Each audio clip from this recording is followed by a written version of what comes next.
Bonjour tout le monde, mon nom est Benoît Voyer. Je suis le président de l'Association de Rousseau pour le Parti conservateur du Québec. Je suis avec Ange-Claude Bigili-Mana, qui est le candidat pour Terrebonne à l'élection partielle qui va avoir lieu le 17 mars. L'avez-vous noté sur votre calendrier? 17 mars, c'est important d'aller voter. Trop peu de gens, quand on les rencontre, savent qu'il y a une élection partielle. Donc, passer le message, ça vaut vraiment la peine. C'est démocratique. Et quand on veut qu'il y ait du changement, il faut aller voter. C'est important.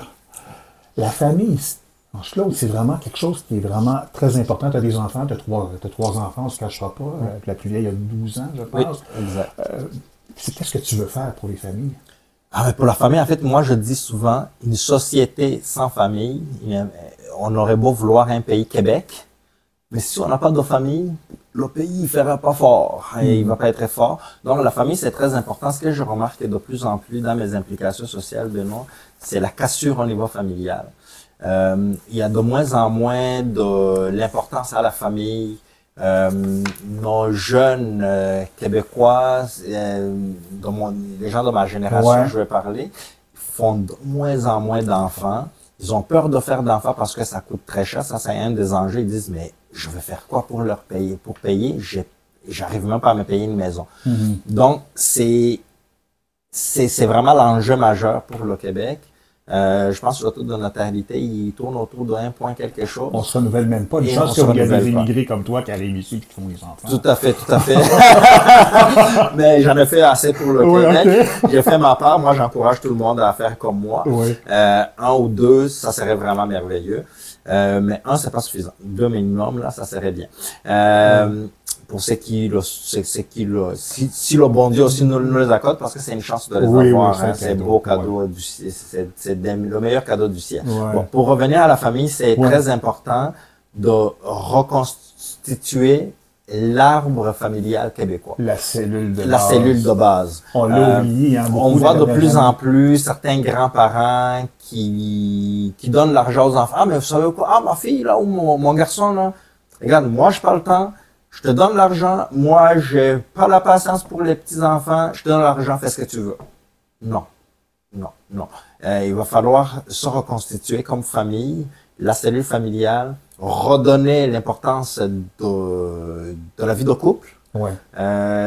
Qui est pas toujours facile, mais d'être quand même en couple, c'est important. Il y a des saisons dans le couple, comme il y a des saisons dans la vie personnelle. Exactement. Faut en prendre conscience. Faut en simplement. prendre conscience. Quand il arrive des saisons de mauvais temps, ben, on s'assoit, on met des petites couvertures chaudes, on se réchauffe un peu, on parle, on jase, puis après ça, on peut repartir. Effectivement, effectivement. Et en fait, de compte aussi, il y a un programme que moi je prône, c'est au niveau de d'accès aux garderies pour les familles et les écoles. J'arrivais à ça, c'est dans ton programme électoral. Oui, tout à fait. Donc, des enjeux qu'on a ici à Terrebonne, on a quand même il faut dire les vraies affaires. La ministre de la Famille, qui est là actuellement au gouvernement de la CAQ, elle a essayé dans Terrebonne. Donc, elle a essayé dans la région de la Naudière tout court, là, pas juste dans Terrebonne, en ouvrant quelques CPE. Mais malheureusement, c'est pas suffisant. C'est pas suffisant parce qu'encore les CPE, ils sont aussi pris dans le même modèle étatique qu'on disait il y a de cela quelques jours. Toujours la même bureaucratie. Juste ouvrir un CPE, il faut telle norme, telle ceci, tel cela, mais en bout de ligne, c'est des familles qui restent à la maison, qui vont pas travailler parce que les enfants, ils peuvent pas aller au CPE. Et c'est malheureux. Je pense qu'il faut permettre aux gens d'ouvrir d'avoir plusieurs garderies et d'avoir un bon service de garde d'enfants. Il y a la question des écoles aussi. Ça fait dur les infrastructures scolaires actuellement. Là. Oui. Nous, ce qu'on prône au Parti conservateur, et je suis 100% d'accord, mais d'ailleurs, je suis président de parents à l'école de mes enfants ici à Terrebonne. Une des choses que j'ai demandé au centre de service ici, avant de vouloir construire de nouvelles écoles, peut-on rénover adéquatement ce qu'on a? Si on n'entretient pas nos maisons nous-mêmes, nos infrastructures scolaires, mais qu'est-ce qu'on va faire après? On aurait beau construire des nouveaux, ça va être le même problème. Donc, je pense qu'aujourd'hui, il faut vraiment mettre l'accent sur la bonne rénovation d'entretien de nos écoles et les faire adéquats. C'est pas normal qu'on continue à les aérer mécaniquement après ce qu'on a vécu pendant la COVID, mais ils sont encore aérés mécaniquement. Beaucoup d'écoles sont encore aérées mécaniquement. Non, en hiver, c'est pas normal que de temps en temps, quand le prof, sans qu'il y a trop de chaleur ou dans une classe pleine d'ados, là, il est obligé d'ouvrir les fenêtres parce qu'il n'y a pas d'aération dans une école. Et les enfants vont mettre les manteaux. Donc, c'est inacceptable. Déréglementation pour la construction de nouveaux logements. Oui, je t'en parlais dès d'entrée de jeu. Les jeunes de ma génération, 30 ans et entre 25 et 40, qui ne veulent pas faire d'enfants, c'est une des problématiques. Ils disent, en tout cas, j'aimerais bien être en couple et faire des enfants, mais je les fais où mes enfants? Ben, ils ont raison. C'est vrai que nous, on a été chanceux, mais aujourd'hui, il n'y a plus rien d'achetable pour quelqu'un qui vient de commencer sa vie adulte, là. Il n'y a rien d'achetable que de rester chez ses parents ou de se louer un appartement qu'il partage avec plusieurs personnes, parce que c'est ça qui est à la mode. Mais tu parles de déréglementer la construction. Oui, j'allais y venir. C'est que dans le système actuel, la façon de construire, encore là, c'est la maudite bureaucratie. Les entrepreneurs, on l'a vu récemment, il y a eu une émission à Montréal, là, où les gens expliquaient, on vit la même chose ici à Terrebonne, pour faire des nouveaux logements, ministère de l'Environnement, ministère de ceci, ministère de cela, avoir tel permis, ministère du Revenu. Bureaucratie. Et ça ne finit pas. Donc, nous, on dit, il faut déréglementer ce processus, le laisser vraiment à la ville et permettre aux villes de faire construire les nouveaux logements. Un peu comme ce que M. Poilièvre, d'ailleurs, je le remercie pour ça, là. C'est une des choses aussi qui appuie, qu'on a en commun avec le Parti conservateur du Canada.